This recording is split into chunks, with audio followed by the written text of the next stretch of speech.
So that's the offer. $1 million a year, Clarence, and a brand new condo on wheels. And all you have to do in return is sign the contract and get the fuck off the Supreme Court. John Oliver, what you just saw, what you just witnessed, was breaking federal law. I don't have a whole lot of respect for John Oliver, considering the fact that he's making millions from HBO, basically imitating what Jon Stewart invented about 15 years ago. And if you think about it, he only has to do this once a week, not daily like Jon Stewart did back in the day. He's got a team of writers around him. All he has to do is put together one basically extended version of Weekend Update, and he rakes in the bucks. So his political maniacal anger at anyone who doesn't agree with him politically, being a man of the left, bubbled up over into federal crimes this weekend as he attempted to bribe not just a public official, not just a federal judge, a Supreme Court justice. Take a look. Now, from stripping away women's rights to January 6th cases you definitely shouldn't be hearing, to potentially helping roll back decades of federal regulations. And you deserve a break, away from the meanness of Washington, so you can be surrounded by the regular folks whose lives you've made demonstrably worse for decades now. And the good news is, I think we can help you there, because since your favorite mode of travel might be in need of an upgrade, we are excited to offer you this brand new, top-of-the-line Prevost Marathon motor coach. Look at this beauty, Clarence. So this is addressed directly to Clarence Thomas, who famously likes to take RV vacations across the country with his wife, Ginny. There's a lot of famous viral pictures of Clarence Thomas and his wife, Ginny, just at an RV park, just chilling out, fishing, rolling in, camping, then rolling out and moving on to the next town. He actually enjoys seeing America, the country that he was born in, lives in, and loves. And here's John Oliver making fun of him about that. You heard that little dig at regular people, because John Oliver would never find himself in an RV. That's for those kind of people. The regular people, by the way, who all support and love Clarence Thomas for what he does on the Supreme Court, what he stands for, and what he believes in, the kind of people that John Oliver would never catch himself spending any kind of time with. That's who he's talking about. And, well, he's basically trying to coax Clarence Thomas into retirement by giving him this beautiful RV. And let's take a look at how great it is, actually. It's worth $2.4 million. And it's got a full bedroom. Yes, that is a king bed. 1.5 baths, a fireplace, 4 TVs, a washer dryer, and I quote, a residential-sized fridge. And if you're thinking, what will my friends say if I take this offer? Will they judge me as they sit in their boardrooms and mega yachts and Hitler shrines? Will they still treat me to luxury vacations and sing songs about me off their phones? Well, that's the beauty of friendship, Clarence. If they're real friends, they'll love you no matter what your job is. So I guess this might be the perfect way to find out who your real friends actually are. So that's the offer. $1 million a year, Clarence, and a brand new condo on wheels. And all you have to do in return is sign the contract and get the f*** off the Supreme Court. Talk it over with your totally best friend in the whole world. Because the clock starts now. 30 days, Clarence. Let's do this. That's our show. Thank you so much for watching. We'll see you next week. Good night. How is this legal? Your move, Clarence. Your move. Well, it's actually not legal, John.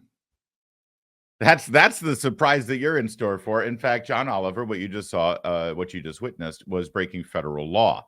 Yeah, in fact, specifically, the 18 U.S. Code stroke 201, Title 18, Crimes and Criminal Procedures, Bribery of Public Officials and Witnesses. And yeah, that includes judges as well. And it doesn't have to be a successful bribe. No, it's actually just, an attempted bribe. That's what you just saw. And I'm sure it's just a joke. Of course, it doesn't matter. But doesn't it? I mean, for instance, when Donald Trump obviously jokingly said to the Russians, hey, if you've got Hillary's emails, why don't you release them for all of us so we can see them?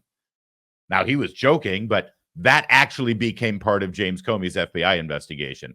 into the presidential candidate. So last I checked, even if you're just obviously joking, if you break the law, you break the law.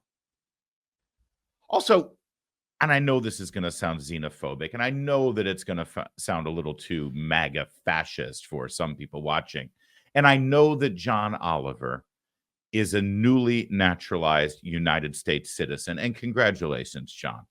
But boy, oh boy, there is something really, really fundamentally irritating hearing someone with a foreign accent lecturing the rest of us about America.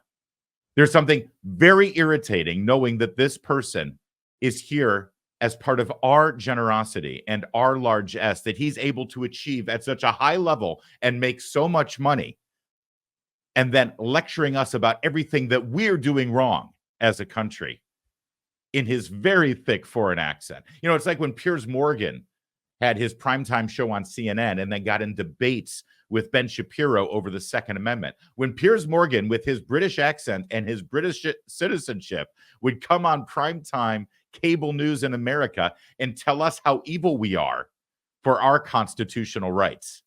It really rubs you the wrong way, doesn't it? I know it rubs me the wrong way. The good news here, I'm guessing Clarence Thomas actually probably found this funny. Not just because he's got a great sense of humor. And if you ask anybody who's worked with him or knows him, they'll tell you that. He has an infectious laugh as well.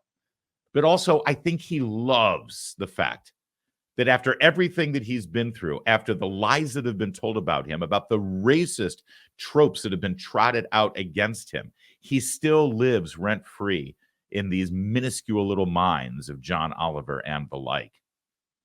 Do you think $1 million a year in a beautiful luxury RV is going to get him to step down from a position where he now drives the intellectual heft of the United States Supreme Court, shaping constitutional law for generations to come?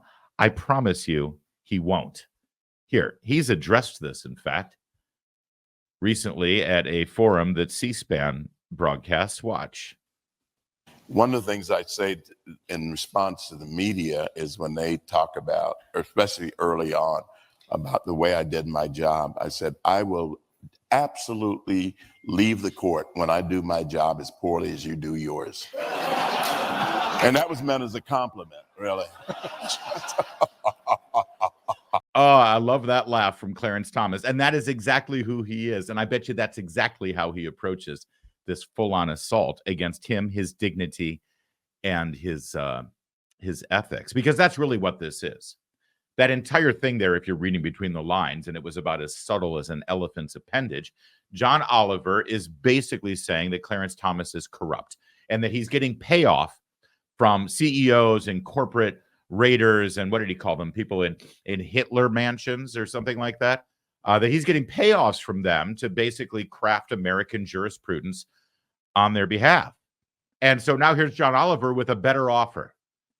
See, the whole joke here is not that John Oliver is trying to bribe Clarence Thomas to get him off the bench to save America. No, the joke here is that Clarence Thomas is corrupt and has no ethics, when he has more principles in his little finger than John Oliver. Well, John Oliver's about the size of a little finger, so I guess that's not a good comparison.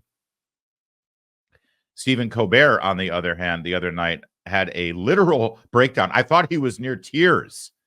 So frustrated and angry that Donald Trump is doing better than Joe Biden in the polls. Watch this. And as you're watching, remind yourself, if you could, that this is a late night comedy show and this is a comedian delivering a monologue of jokes. Look, I know how numb we've become, but it's not normal. No other candidate for the presidency has ever had to pause his campaign to defend himself in multiple courts. And I would like to point out that in all 7 of his cases, no one doubts that he did these things. We're just sitting around patiently waiting to find out if the wheels of justice will grind fast enough for there to be any consequences. And the media is covering it like it's any other political story, like it's all horse race. But in this horse race, one of the horses is old. Well, one of the horses is old, has hoof and mouth disease, and keeps quoting Horse Hitler. Now, at least send him to the glue factory. Is he going to be okay?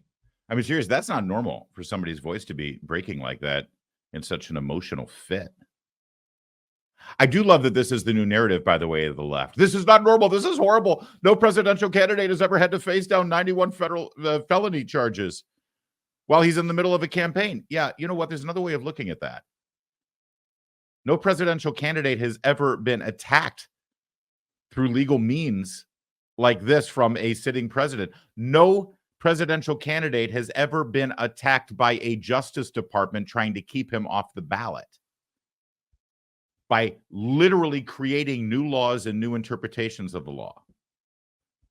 The law in New York never been applied the way it's being applied to Donald Trump. The lie on classified documents literally was just applied differently to Joe Biden than it is with Donald Trump, with the Mar-a-Lago document raid. The law on insurrection that Jack Smith is trying to employ has never been employed in the way it is being employed against Donald Trump. The law, the racketeering charges down in Atlanta, that has never been brought before, the way that she is bringing them. You're right, Stephen Colbert, completely unprecedented because of the prosecutors. They're the ones who were acting in an unprecedented way. You don't think Hillary Clinton could have been charged with crimes?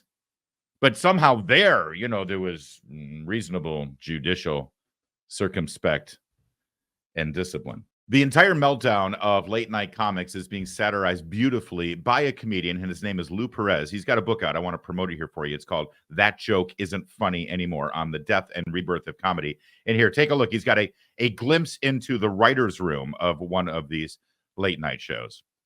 Have you considered telling actual jokes instead of just reciting Trump's tweets? Where the hell am I supposed to get jokes? Don't you have a writing staff? We have the most diverse writing staff in television. Well, there you go. Have them write some jokes for you. They're diverse, not funny. Unless you consider them hilariously diverse. Okay, Howie, you used to be a funny guy. I remember you making me laugh years ago. What happened to you? I got tired. Being funny is hard. It's a lot easier being brave. You see, and that actually is funny because it's truthful and it's actually rooted in fact. And that's what makes satire so great. That's funnier than anything you're seeing on any of the late night comedy shows right now on a daily basis. But what is funny is the fact that they're just absolutely melting down. They can't stand the fact that with everything they've thrown at Donald Trump over the last 7-8 years now, he's actually leading in the national polls and he's leading in every single battleground poll. And he's poised to be the president again because he's running against a man who has mashed potato for brains.